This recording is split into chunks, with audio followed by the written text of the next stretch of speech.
உலக மக்கள் எல்லோருக்கும் வணக்கம். இது உங்கள் அம்பிகை ஜோதிடம். நான் உங்கள் ஜி கோபால் பேசுகிறேன். இன்னைக்கு நம்ம பேசக்கூடிய பலன் என்ன அப்படின்னா, சுக்கிர பகவானின் பெயர்ச்சி. கிட்டத்தட்ட ஒரு 4 மாச காலங்கள் உங்களை எல்லாத்தையும் சந்திக்கவே இல்லை. இந்த சுக்கிர பகவான் ஆகப்பட்டது ஜனவரி மாதம் 28ஆம் தேதியிலிருந்து ஒரு 4 மாத காலம் மீன ராசியிலேயே உச்ச பலத்தோடு இருந்தார். உச்ச பலத்தோடு இருந்து எல்லா ராசிகளுக்கும் பாராபட்சம் பார்க்காமல் நல்ல பலன் தான் செஞ்சார்.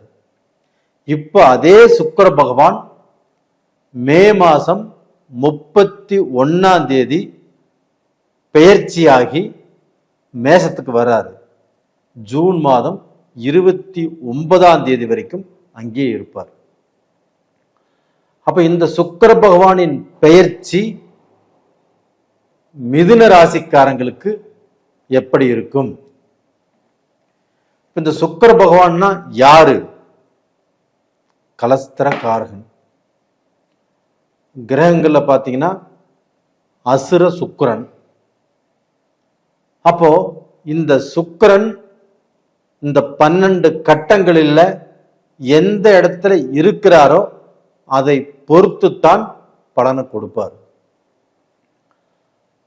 அப்ப இந்த சுக்கிர பகவானுடைய காரகத்துவம் என்ன அப்படின்னா, ஒருத்தருக்கு நல்ல வாழ்க்கையை அமைத்து கொடுப்பது, ஒரு நல்ல காதல் கல்யாணம் நடத்துவது, அவங்களுடைய வாழ்க்கையில வசதி இருக்குதோ இல்லையோ சந்தோஷமாக வாழ்வது, அதுபோக வசதி செல்வந்தரா இருக்கிறது, இது எல்லாமே சுக்கிர பகவானுடைய வேலைகள் தான்.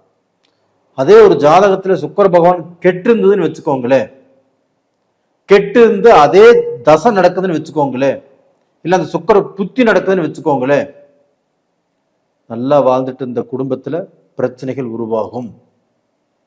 அந்த வாழ்க்கையில நல்ல நிம்மதி இருக்காது, நல்ல சந்தோஷம் இருக்காது.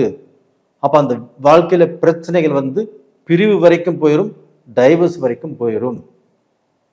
இது போக ஒரு சிலர் ஆகப்பட்டது மனைவியை விட்டு வேறொரு பெண்ணுடைய தொடர்பு உருவாகும், மாற்றான் மனைவியை கண்டிப்பாக பார்க்கக்கூடிய சூழ்நிலை உருவாகும்.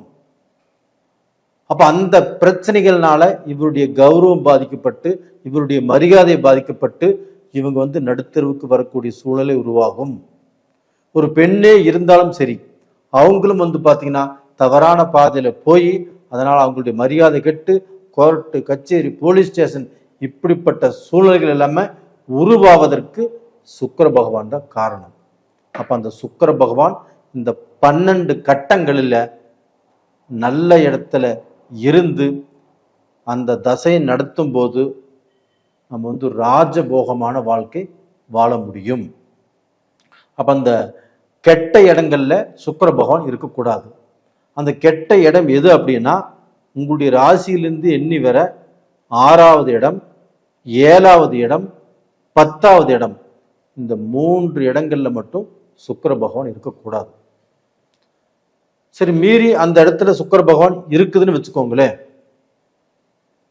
சரி எங்க வாழ்க்கை வீணா போயிருமா, எங்களுக்கு கஷ்டங்கள் வந்துருமா, பிரச்சனை வந்துருமா அப்படின்னு நீங்க கேள்வி கேட்குறீங்க. ஆனா அந்த சுக்கிர பகவான் நின்ன ஸ்தானாதிபதி ஆட்சியாகவோ உச்சமாகவோ இருந்து, இல்லைன்னா அந்த சுக்கிர பகவானை ஏதாவது சுபகிரகங்கள் பார்த்திருந்தால் கண்டிப்பா நீங்க தப்பிச்சுக்கலாம், ஒரு நல்ல வாழ்க்கை வாழலாம். மற்ற இடங்களில் சுக்கிர பகவான் இருந்து தசை நடத்தினாலோ புத்தி நடத்தினாலோ உங்களுக்கு யோகம்தான். ஆனா இப்ப இந்த மிதுன ராசிக்காரங்களுக்கு சுக்கிர பகவான் 11ஆம் இடத்துல இருக்கிறாங்க. அந்த 11ஆம் இடத்தில் சுக்கிர பகவான் இருப்பதே மிக மிக மிக அற்புதமான யோகம். 11ஆம் இடம் என்பது என்ன? ஒரு லக்ஷ்மி ஸ்தானம். லக்ஷ்மி ஸ்தானம்னு என்ன? நம்ம பார்த்தீங்கன்னா தொட்டது எல்லாமே பொண்ணாகும். ஒரு வியாபாரமாகட்டும், ஒரு தொழிலாகட்டும், ஒரு வேலையாகட்டும், இதில் எல்லாத்துலேயுமே நம்ம படிப்படியாக முன்னேறக்கூடிய வாய்ப்பு. வியாபாரத்தில் நம்ம லாபத்தை சம்பாரித்து ஒரு இடம் வாங்கலாம், ஒரு வீடு கட்டலாம், வீட்டுக்கு தேவையான பொருள் வாங்கலாம். இது மாதிரி நம்மளுடைய வாழ்க்கை தரம், தகுதி, அந்தஸ்து இது எல்லாமே உயரக்கூடிய ஸ்தானம் தான் அந்த 11ஆம் இடம். அந்த 11ஆம் இடத்துக்கே இந்த சுக்கிர பகவான் வந்திருக்கிறார். மிதுன ராசிக்காரங்களே, உங்களுக்கு நட்பு கிரகமும் கூட, 5ஆம் இடத்து அதிபதியும் கூட சுக்கிர பகவான். அப்ப இந்த 5ஆம் இடத்து அதிபதி 11ஆம் இடத்தில் இருப்பது எவ்வளவு பெரிய யோகம், எவ்வளவு பெரிய முன்னேற்றம், எவ்வளவு பெரிய ஐஸ்வர்யம் தெரியுங்களா? கண்டிப்பா அதை தெரிஞ்சுக்கத்தான் நீங்க போறீங்க. இப்போ மிதுன ராசிக்காரங்களுக்கு கடந்த 2 வருஷமா, 3 வருஷமா, 4 வருஷமா ஒரு சிலருக்கு எவ்வளவு அறிவு, திறமை எல்லாமே இருந்தும் வாழ்க்கையில் முன்னேற்ற பாதையில் வர முடியல, சம்பாதிக்க முடியல. இவங்க சம்பாரிச்சு அடுத்தவங்களை பணக்காரன் ஆக்கிட்டு இருக்கிறாங்க. இவங்க வளரவே இல்லை. இவங்க குடும்பத்துக்கும் நல்லது செய்யணும்னு நினைச்சாலும் செய்ய முடியல. இவங்க ஒரு வீடு கட்ட முடியல. அப்ப இவங்க வாழ்க்கையில நம்ம ஏதாவது ரூபத்துல ஒரு தொழில் செய்யணும், 10 ரூபா சம்பாதிக்கணும், நாம சம்பாரிச்சு கொடுத்து அடுத்தவங்க வளர்ந்துட்டு இருக்கிறாங்க, நம்மளுக்கு நாம சம்பாதிக்கணும் அப்படின்னு கடந்த காலத்துல நினைச்சு எதுவுமே செட் ஆகல. இந்த பீரியட்ல நினைங்க, கண்டிப்பாக நீங்கள் சொந்த பிஸ்னஸ் பண்ணக்கூடிய வாய்ப்பு உங்களுக்கு இருக்குது. மிதுனராசிக்காரங்களே, இது உண்மை, இது நடக்கும். உங்களுக்கு வியாபாரத்தில் நஷ்டம் அடைந்தாலும் சரி, பிஸ்னஸில் நஷ்டம் அடைந்தாலும் சரி, ஒரு வேலையில் ப்ரமோஷனுக்கு போகணும், ஒரு வேலையில் அதிகமான சம்பளம் கிடைக்கணும், கண்டிப்பாக இந்த பீரியட்ல உங்களுக்கு கிடைக்கும். அதுவும் இல்லாமல் 5ஆம் இடத்தை அந்த சுக்கிர பகவான் 7ஆம் பார்வையாக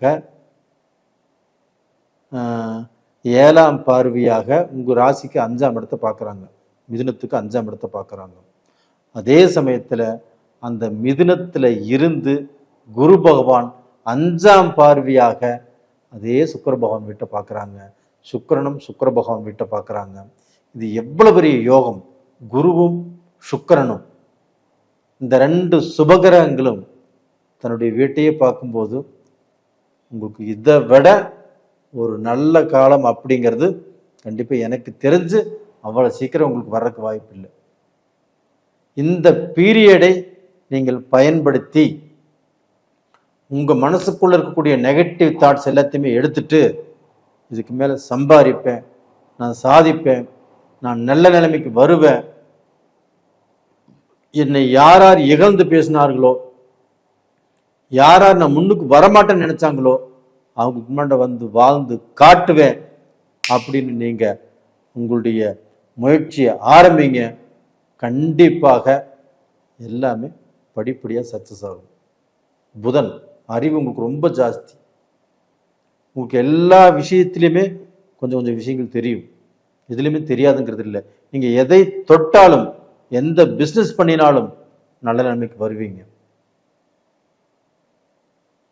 கலைத்தொழிலாக இருந்தாலும் சரி, வியாபாரமாக இருந்தாலும் சரி, இண்டஸ்ட்ரீஸாக இருந்தாலும் சரி, ஐடி ஃபீல்டாக இருந்தாலும் சரி, எல்லா விஷயத்திலுமே உங்களுக்கு திறமை இருக்குது. முயற்சி பண்ணுங்க, கண்டிப்பாக நல்ல நிலைமைக்கு வருவீங்க.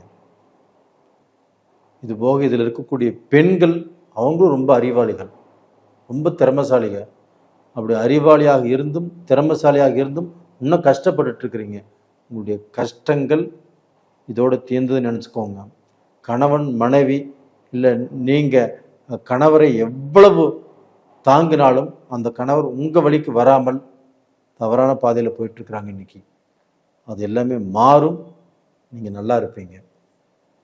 நேயர்களே, இந்த பதிவு பிடிச்சிருக்குன்னு நினைக்கிறேன். பிடிச்சிருந்தா லைக் பண்ணுங்க, ஷேர் பண்ணுங்க. அதுபோக உங்களுக்கு இப்போ இந்த பீரியடில் குழந்தை பாக்கியம் கிடைப்பதற்கு 100% வாய்ப்பு இருக்குது. ஏன்னா சுக்கிரனும் உங்கள் ராசிக்கு 5ஆம் இடத்தை பார்க்குறாங்க. அந்த குருவும் 5ஆம் இடத்தை பார்க்குறாங்க. நல்லா அழகான அறிவான பெண் குழந்தை ஃபஸ்ட்டு பிறப்பதற்கு வாய்ப்பு இருக்கிறது. சார் எனக்கு பெண் குழந்தை இருக்குது அப்படின்னா ஆண் குழந்தையும் பிறப்பதற்கு வாய்ப்பு இருக்கிறது. எந்த ரூபத்திலையும் உங்களுக்கு எந்த தடையும் இல்லை. உங்களுடைய பிரார்த்தனைகள் பலிக்கக்கூடிய நேர காலம் வந்தாச்சு. கண்டிப்பா நல்லா இருப்பீங்க. இது எல்லாமே கோல் சார பலன்.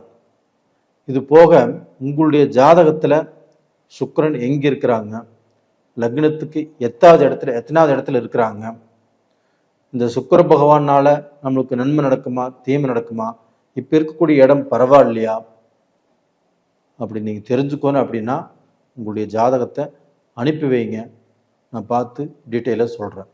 நிறைய பேர் ஜாதகத்தை அனுப்பிச்சுட்டு தான் இருக்கிறீங்க. உங்கள் எல்லாத்துக்குமே என்னுடைய மனமார்ந்த நன்றிகள். நேயர்களே, உங்களிடமிருந்து விடைபெறுவது உங்களின் ஜி கோபால். நன்றி, வணக்கம்.